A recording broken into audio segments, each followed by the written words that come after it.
Masya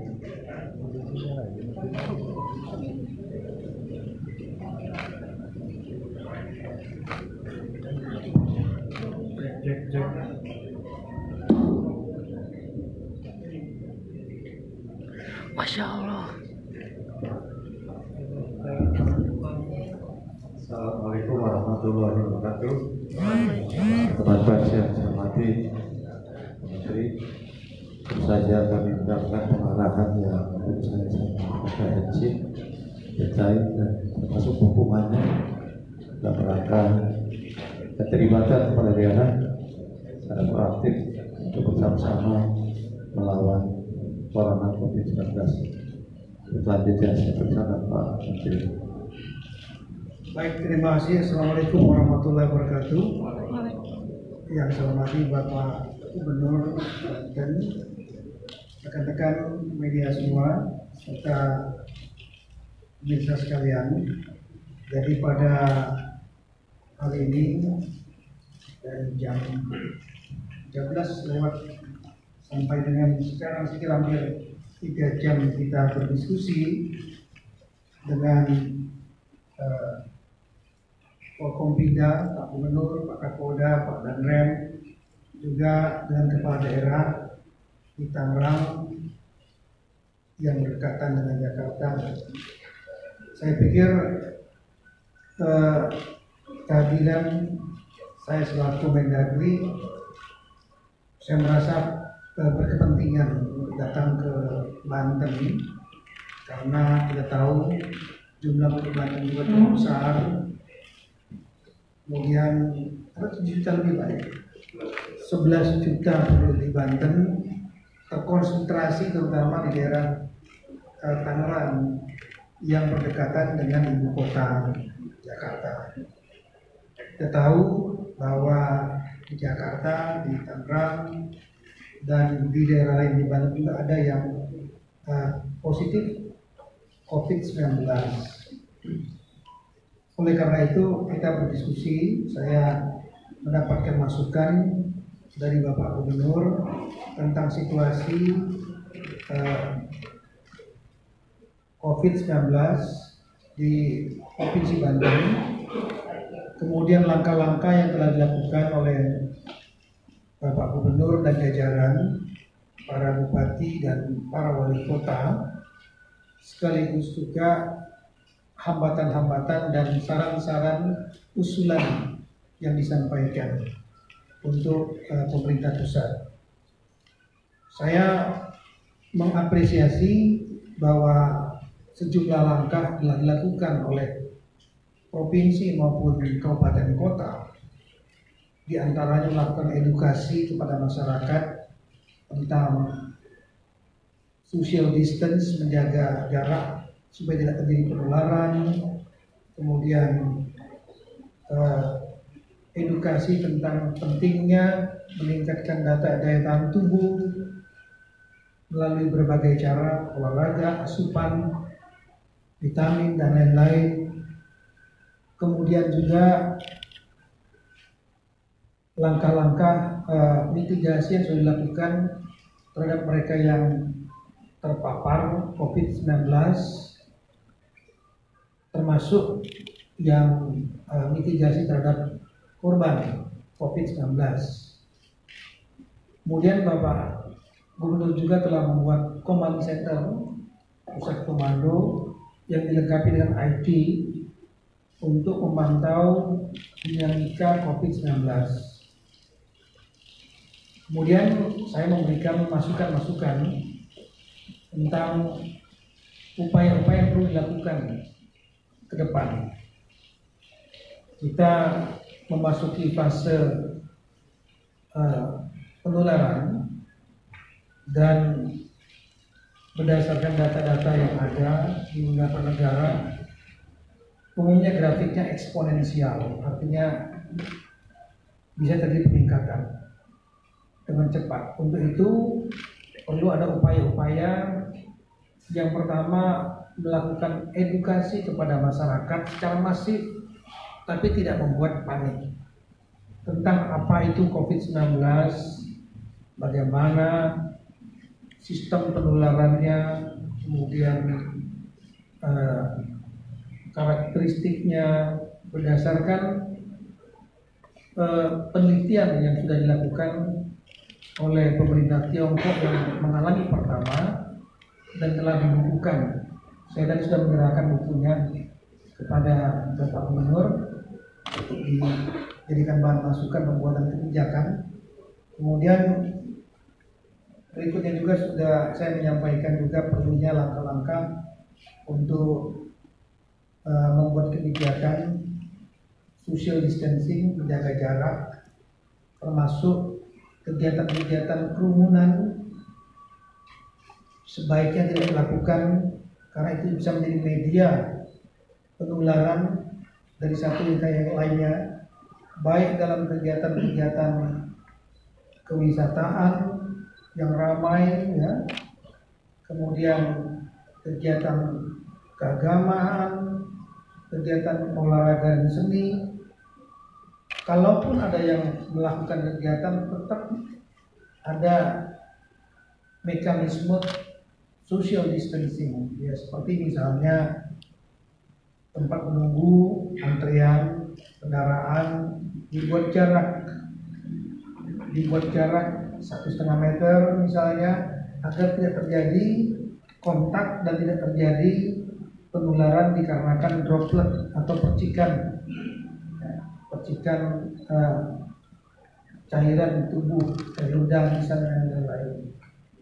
Ini kemudian selain upaya-upaya untuk melakukan edukasi sampai dengan ke tingkat-tingkat yang terkecil ke keluarga, ini mengerahkan jaringan Pemda, provinsi, kabupaten sampai kecamatan, desa, termasuk juga jaringan dari Polda dan dari Korem, menyampaikan konten-kontennya, disampaikan kepada masyarakat apa yang harus dilakukan untuk mencegah penularan, apa yang dilakukan untuk memperkuat daya tahan tubuh dan lain-lain, tanpa membuat masyarakat menjadi panik. Kemudian yang berikutnya lagi adalah upaya untuk mitigasi, mempersiapkan sarana prasarana termasuk rumah sakit, lab dan lain-lain agar masyarakat dapat melaksanakan pemeriksaan dan kemudian perawatan bagi yang teridentifikasi positif, ya, dan kemudian melakukan mitigasi bila terjadi keadaan kontingensi. Artinya kalau ternyata mungkin terjadi peningkatan jumlah yang terpapar, meskipun yang terpapar itu sebetulnya ada mekanisme penyembuhan sendiri, self healing dengan daya tahan tubuh. Kalau ada mekanisme yang terpapar, maka kapasitas sistem kesehatan di Banten, di jajaran Banten siap. Jangan sampai nanti kapasitasnya di bawah dari jumlah mereka yang terpapar. Nah, ini perlu dipersiapkan baik dengan kerjasama rumah sakit swasta, rumah sakit yang sudah terakreditasi, bahkan mungkin tempat-tempat yang tidak terpakai seperti Kemayoran. Bapak Presiden sudah mendedikasikan Wisma Atlet sebagai tempat perawatan bila ada nanti yang terpapar pasien maupun mungkin yang positif maupun yang ODP mungkin, ya. Nanti ada klasifikasinya ditentukan oleh gugus tugas COVID maupun oleh Menteri Kesehatan. Nah, kemudian di samping itu perlu ada langkah-langkah juga. Ini ada dua dimensi kesehatan dan dimensi ekonomi. Kenapa? Karena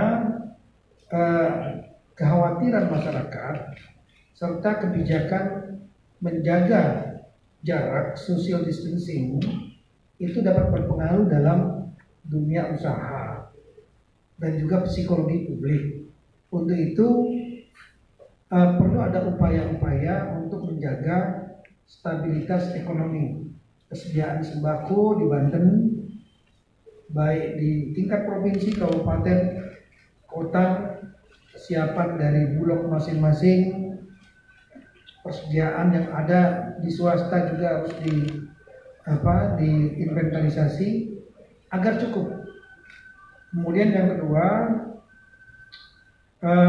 memperkuat sekali lagi kapasitas sistem kesehatan, termasuk obat-obatan, masker, kemudian melakukan desinfeksi desinfektan di ruang-ruang publik sehingga menenangkan publik. Dan kemudian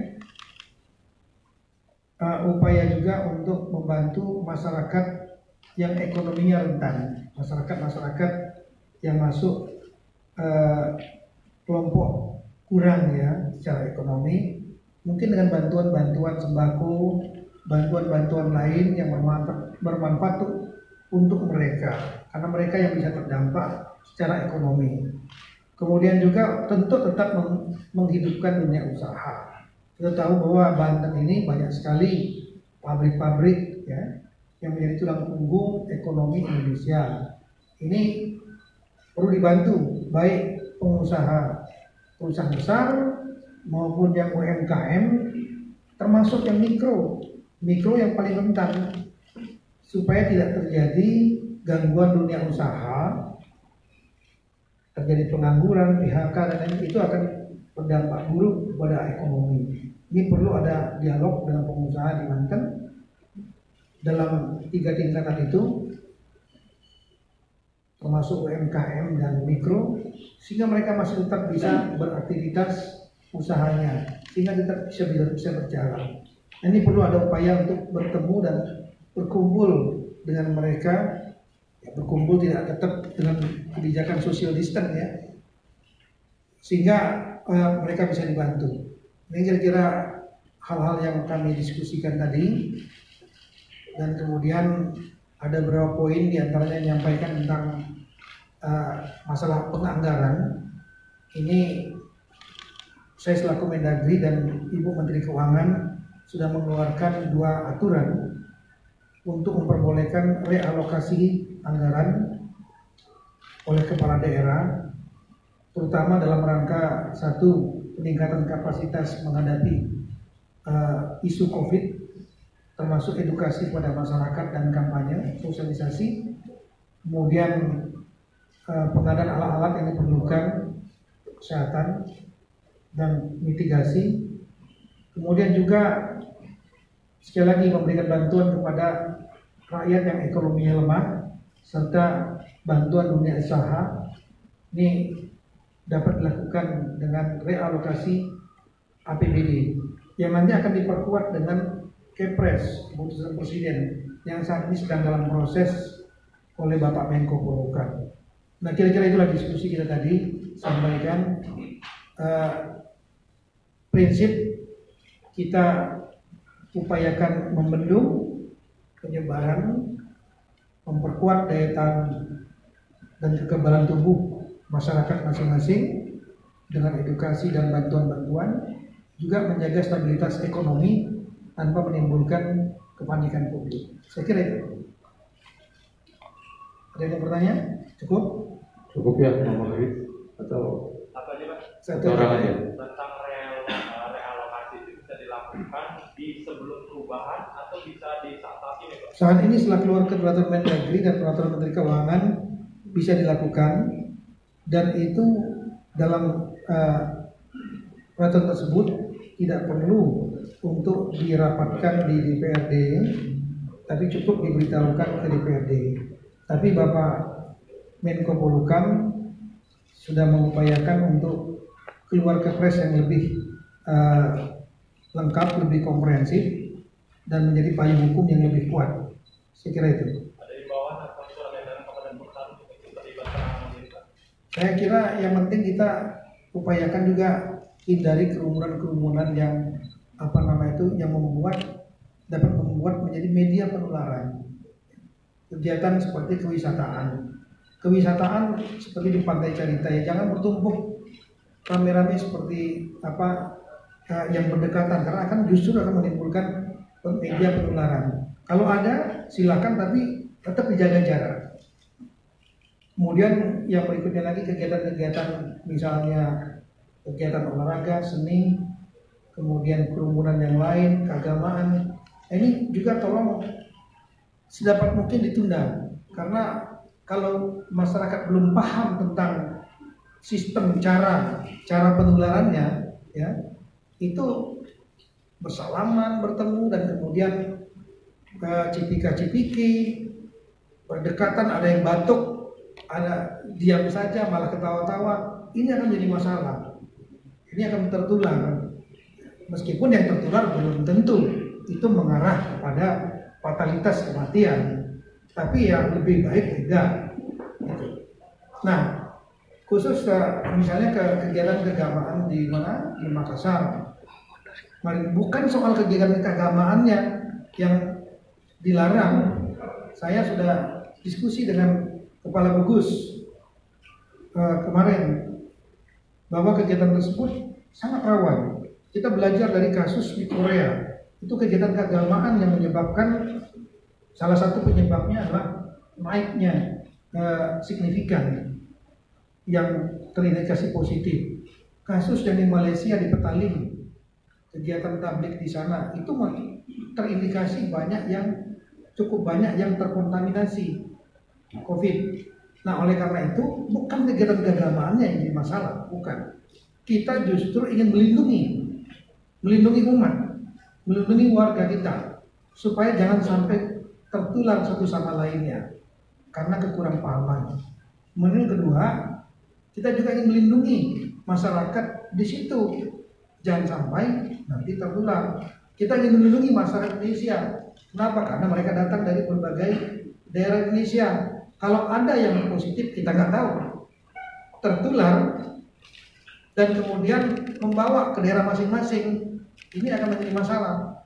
Oleh karena itulah kemarin saya diskusi dengan Pak Legend Doni Monardo, kemudian kita menghubungi Forkompinda, Pak Gubernur, Pak Pangdam, Pak Kapolda, segera untuk bicara dengan panitia dan tegas sampaikan bahwa bukan kegiatan keagamaan yang jadi masalah, tapi jangan sampai nanti panitia membiarkan orang menulari orang yang lain. Kita harus melindungi umat juga, termasuk yang di Ruteng, yang di NTT. Bukan soal masalah kegiatan keagamannya, kumpulannya itu, apapun bentuk kumpulannya, mau seni, mau olahraga, mau meeting, apapun juga dalam jumlah besar, dan kemudian tidak terdapat jarak yang cukup, itu bisa menjadi media penularan yang bisa menaikkan angka positif. Nah, untuk itulah sekali lagi mohon dapat dipahami tentang ini. Sekian, terima kasih. Assalamualaikum warahmatullahi wabarakatuh. Cukup ya.